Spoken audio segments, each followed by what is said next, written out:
वृंदावन में गए हो आप, कभी किसी के ऊपर वहां के बंदर का अटैक हुआ है? देखा तो होगा, सुना तो होगा कहीं ना कहीं। तो जब बंदर आपसे कोई चीज छीन लेता है, आपसे आपका पर्स ले गया, आपसे आपका कोई मोबाइल ले गया, तो उसको लालच देने के लिए क्या करते हैं? जोर से बोलिए, फ्रूटी दे देते हैं। आप उसकी तरफ फ्रूटी फेंक दो, जूस फेंक दो, तो वो आपका सामान फेंक देगा, क्योंकि उसको उससे मतलब नहीं था, उसको मतलब बस अपनी चीज पाने से था।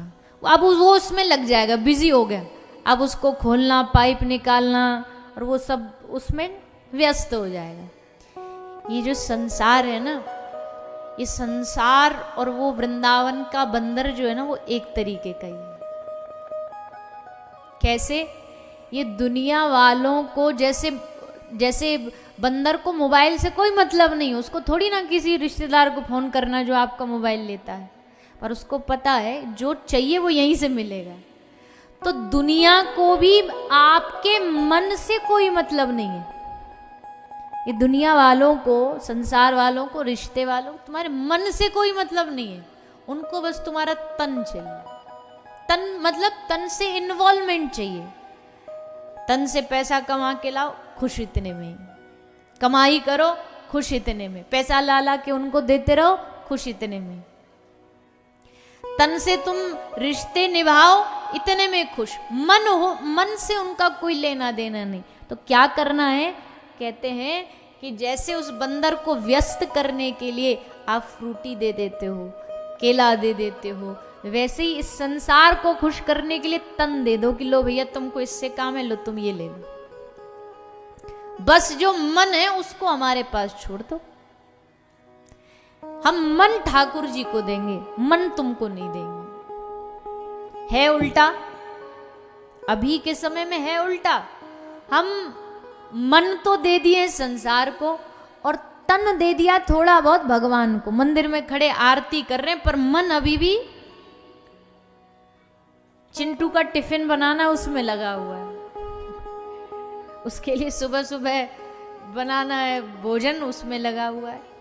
तो मन कहाँ दिया? मन दे दिया संसार को और तन से थोड़ा बहुत भगवान से रिश्ता निभा रहे हैं। पर करना उल्टा है। तन से सारे कर्म निभाओ, सारी जिम्मेदारी निभाओ, पर मन दो अपने ठाकुर को, अपने भगवान को। तन से संसार के रिश्तों को जोड़ दो और मन से भगवान के रिश्ते को जोड़ दो। मन से भगवान का रिश्ता जुड़ेगा, संबंध जुड़ेगा, तो अपने आप मन में ये भाव उदय होगा। क्या? मांगा नहीं कुछ तुमसे, इतना ही दे दो मुझको, सदा वास देना ब्रज में, अरज हमारी है। क्योंकि हमने सुना है जितना प्रेम श्री लाडली जी को ब्रज की धरती से, उतना दुनिया में किसी से नहीं है।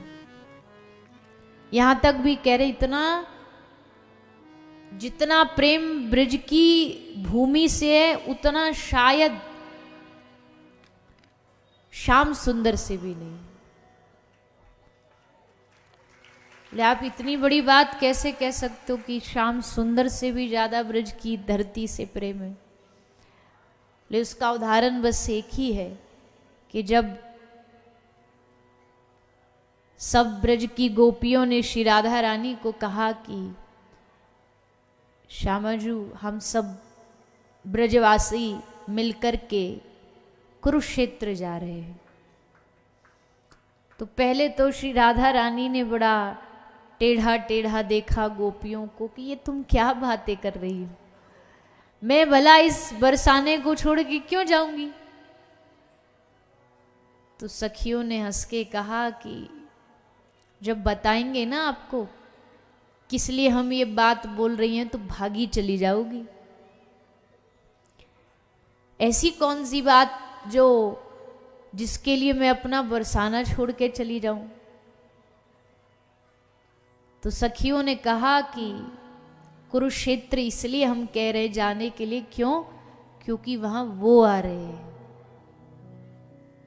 वहां प्रियतम आ रहे हैं।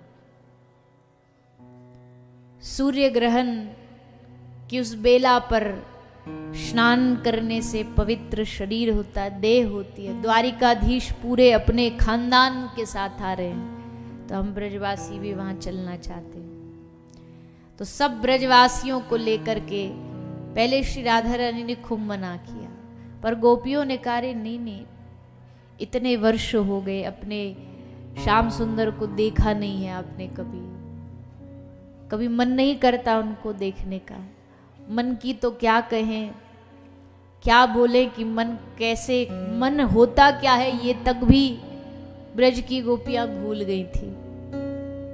सो आ गई कुरुक्षेत्र की भूमि पर, और ऐसा वर्णन आता है कि श्री कृष्ण आए, और जैसे श्री कृष्ण आए और जब 100 वर्षों के बाद, 100 वर्षों के वियोग के बाद जब श्री कृष्ण ने राधा रानी को देखा, तो कृष्ण नजर से नजर नहीं मिला पाए श्री राधा रानी की ओर, क्योंकि नजर मिलाते भी कैसे, श्री कृष्ण के पास हिम्मत ही नहीं थी दृष्टि मिलाने की, किसी भी ब्रजवासी से नजरें मिलाने की।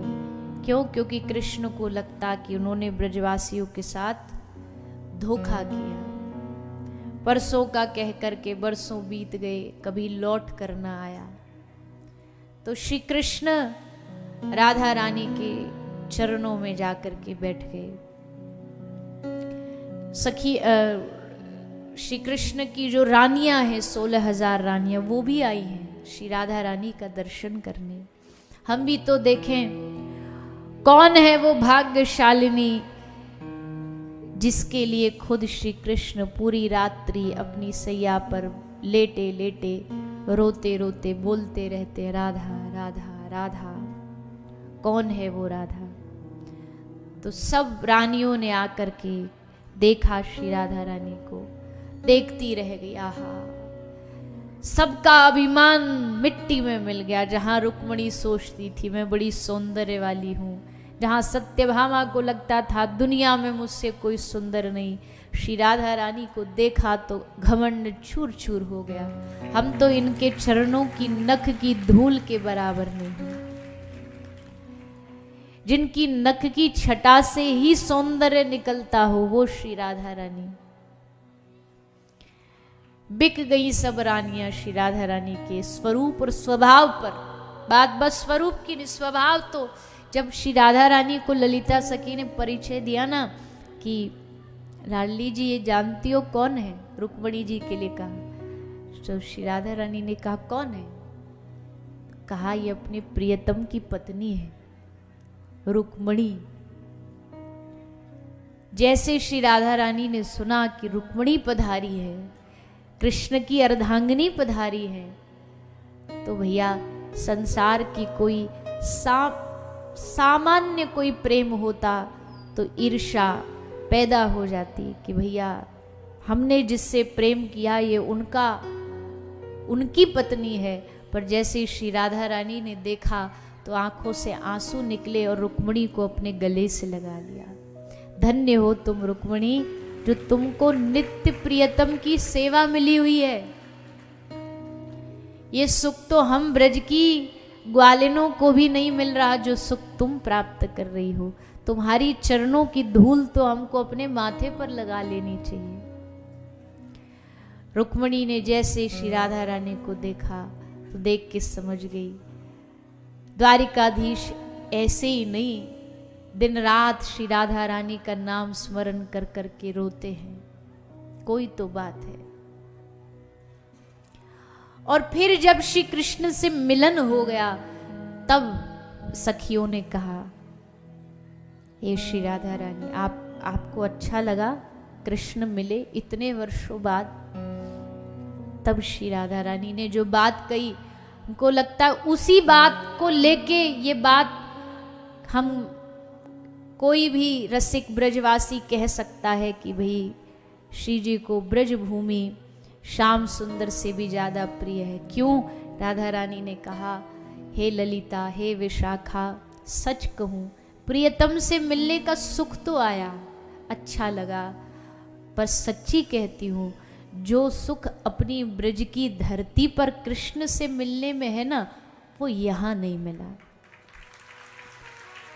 क्योंकि यहाँ ये युद्ध की भूमि है, यहाँ चारों तरफ चीखें सुनाई देती हैं, पर वृंदावन की भूमि पर चारों तरफ कृष्ण की बांसुरी सुनाई देती है।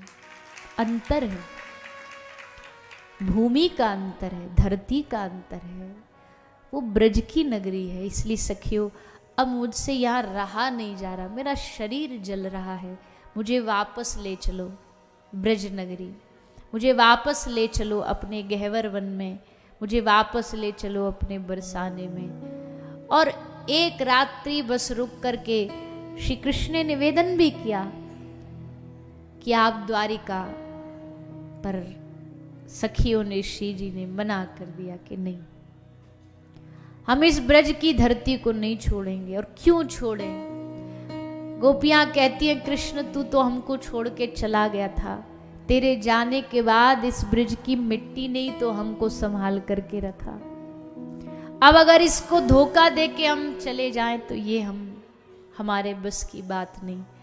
और फिर कृष्ण दर्शन करके पूरा ब्रज श्री राधा रानी वापस लौट आई। तो भैया इसलिए हम बार बार कहते हैं कि ब्रज की धरती से सुंदर इस दुनिया में कोई नहीं है, न स्वर्ग, न वैकुंठ, न ब्रह्मा जी का ब्रह्मलोक, कोई दुनिया की ऐसी लोक नहीं है जो ब्रज से बढ़कर हो, वृंदावन की भूमि श्री बरसाना धाम से बढ़कर हो। इसलिए मांग रहे हैं, मांगा नहीं कुछ तुमसे, इतना ही दे दो मुझको, सदा वास देना ब्रज में अरज हमारी है। बंदर भी बनइयो तो बनइयो श्री वृंदावन को, सूकर भी बनइयो तो बनइयो श्री वृंदावन को, वृक्ष भी बनइयो तो बनइयो श्री वृंदावन को। उस ब्रज के वास की मांग श्री श्यामाजू से करना चाहिए, प्रार्थना करनी चाहिए। तो श्यामा श्याम है अपने, लाडली हमारी है, वो हमारे हैं, ये भाव बहुत प्यारा भाव है। इस भाव के मन में आती रोम रोम आनंदित हो जाता है, क्योंकि पता लग जाता है कि वो हमारे हैं, तो अब डर काहे बात का। जब इतनी बड़ी सरकार तुम्हारी है तो फिर क्यों डरते हो? क्या ही तुम्हारा राहु बिगाड़ लेगा, क्या ही तुम्हारा केतु बिगाड़ लेगा, क्या तुम्हारा ग्रह बिगाड़ लेंगे? जिस पर श्री राधा रानी का अनुग्रह हो उसका कोई ग्रह कुछ नहीं बिगाड़ सकता।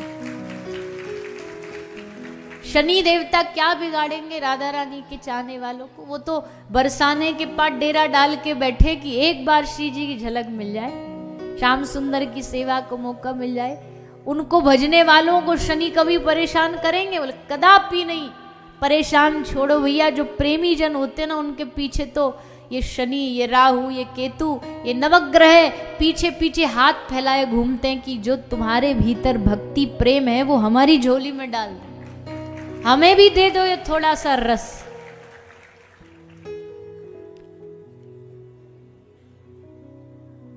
श्री राधा रानी के चाहने वालों को कहीं किसी से दुनिया में डरने की जरूरत नहीं। तो ये भाव आते ही मन से डर निकलेगा, इसलिए उनको अपना बनाना ही जीवन का सबसे बड़ा उद्देश्य है।